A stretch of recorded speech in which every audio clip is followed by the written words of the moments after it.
Switching gears, next Tuesday is Election Day, and voters in Independence will head to the polls. Ballot Question 2 is an update to something voters approved back in 2019. Back then, that measure aimed to increase police staffing. And now the city wants to change the way that money can be spent. KSHB 41 News anchor Brian Madrick explains what this issue means to officers and the community.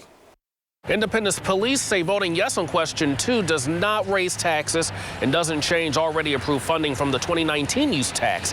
But what it does is change language so the department can spend much needed money on equipment for police. Getting the funding for officers to hire officers is one thing, but we also need to make sure that they're properly equipped as well. The City of Independence says the price tag for that equipment is expensive. On the website, a cost breakdown totals more than $146,000 for just one officer.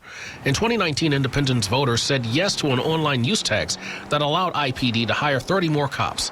But there was a problem. I think it was kind of an oversight, and I think the original ballot language, it called for the hiring, salaries and benefits, but it really didn't address the equipment needs. Now, Question 2 aims to straighten things out by changing language allowing the department to take money collected from the use tax and buy officer equipment. The big takeaway for voters, no increase in taxes and no change to approved funding for a no-kill animal shelter.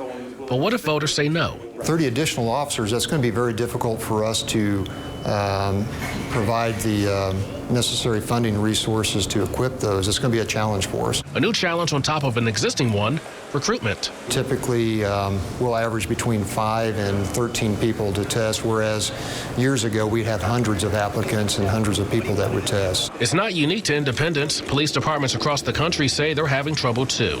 A report from the International Association of Chiefs of Police say nationwide, 78% of agencies have trouble recruiting qualified candidates. Deputy Chief Jernigan says it doesn't help when you can't buy new equipment. In Independence, I'm Brian Madrick, KSHB 41 News.